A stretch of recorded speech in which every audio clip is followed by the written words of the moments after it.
Please raise your hand if in the past 12 months you've experienced any of the following: frustration, stress, anxiety, you've received the bad news, or you've been disappointed. Well done, everyone. You can lower your hands now. As you can see, we all face challenges, don't we? So please do me a favor. Turn to your left, your right, or whatever you're comfortable with, and tell the person sitting next to you, you are brave. You are more powerful than you think. You are resilient. You're a wonderful bunch. Thank you. So, what does it mean having challenges? How do you handle challenges in your life? Or how do we handle challenges? How do we cope with adversity? What's your motivation? What's our motivation? What's my motivation? The Oxford Dictionary defines resilience as the capacity to withstand or recover quickly from difficulties. I can tell you about the Oxford Dictionary, but it wouldn't do me any favor telling you about my journey to resilience. The best way I can tell you about my journey to resilience is tell you about the 3 main challenges I faced in my life. The first challenge was grief. My mother was my queen. She was everything to me. She was my bestie. She was my friend. She was everything beautiful in my life. It was a sudden death. I didn't expect that. I didn't know what to do. I was lost. I was young. I didn't plan for that. I was expecting her to be around for a long time, a very long time. Why did she go? It didn't make any sense to me. Imagine having the best person in your life, the best person you could ever imagine having in your life just disappears like that, suddenly, no sign, no warning. That was my mom. I thought the world was coming to an end. Before I could make sense of that grief, my father passed away within a year.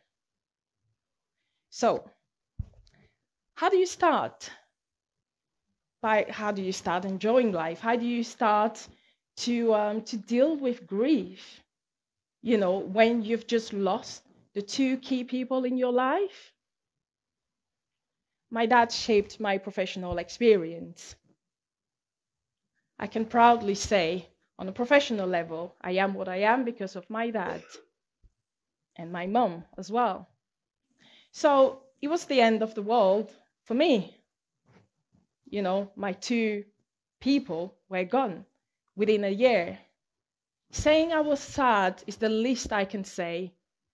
I didn't see that coming, and my world was upside down.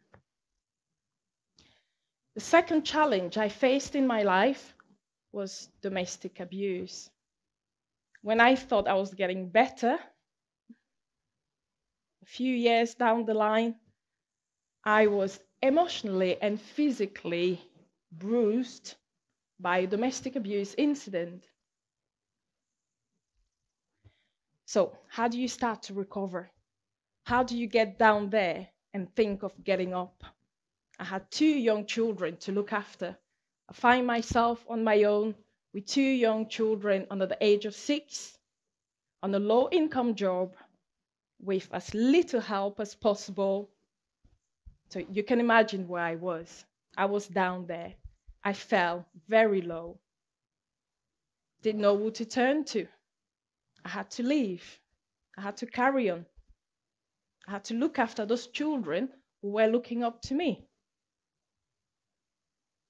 My children today are teenagers, the best kids I could ever imagine having, or anyone could ever imagine having.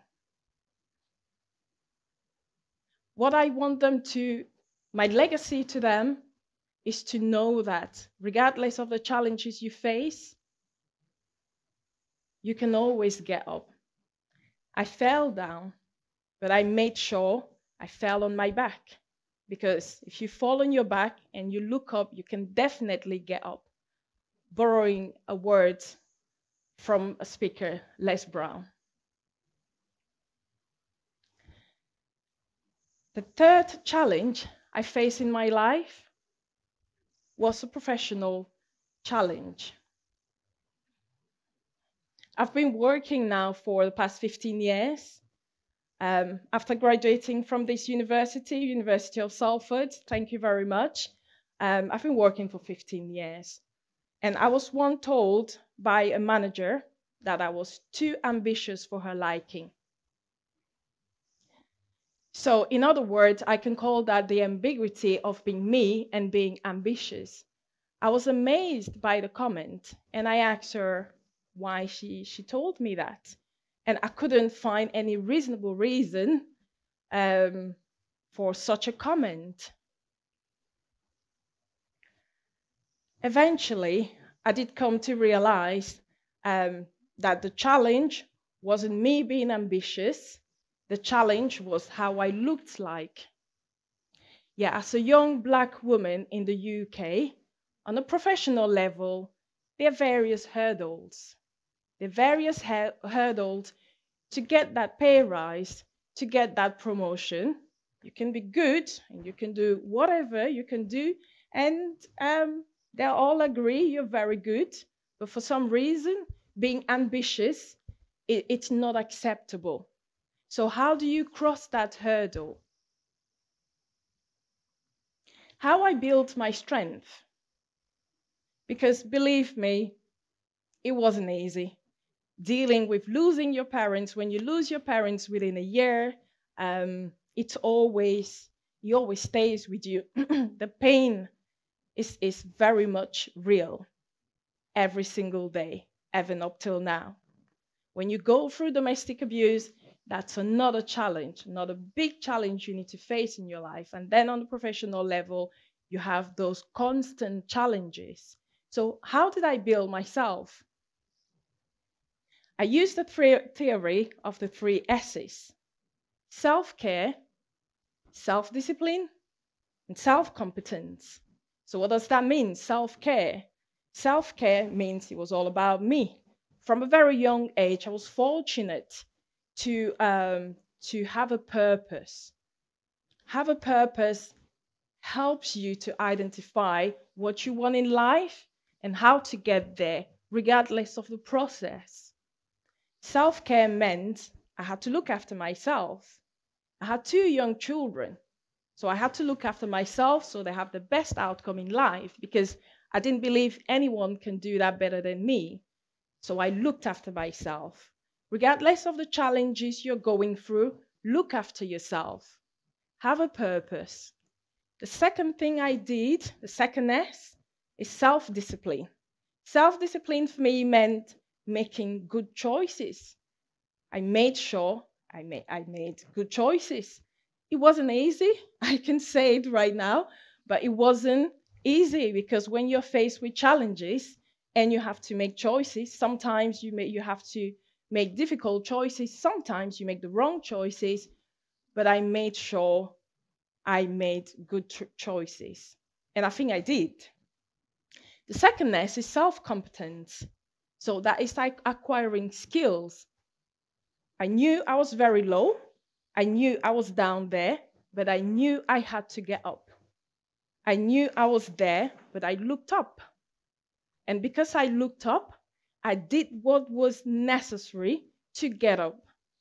I acquired skills. I have a degree from this university. I acquired other qualifications to be where I am today. And I am so happy I did that. Again, going back to the second S, that was self-discipline.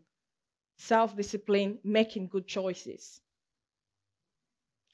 I'm sure you all know this quote from a famous philosopher, German philosopher, Friedrich Nietzsche, who says, "What does not kill you?" Thank you very much. What does not kill you makes you stronger. I'm proud of my journey. I am very proud of my journey. And for many people, especially women and young people who are going through challenges today, I want them to know that your circumstances does not define you. What's happening with you today does not define who you are. You are something else. You're greater than what you think you are. That's why I asked you to say what you said at the beginning. You are more powerful than you think. Do you know yourself? Do you know your strength? If you don't, then start thinking about it from now and build on it. Today, I'm an entrepreneur. I have a business that I'm running in the field I love, languages. I speak French and Spanish.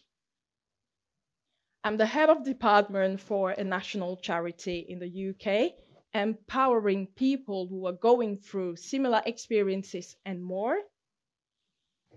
I sit on various board meetings in Manchester. I'm a parent, governor. I'm a trustee for other organizations, supporting them to reach their full potential. I'm a woman. I'm a young Black woman from African descent. I'm a mother. I'm a sister. I'm a friend. I'm the best version of myself, more importantly. And I'm unstoppable. Thank you very much.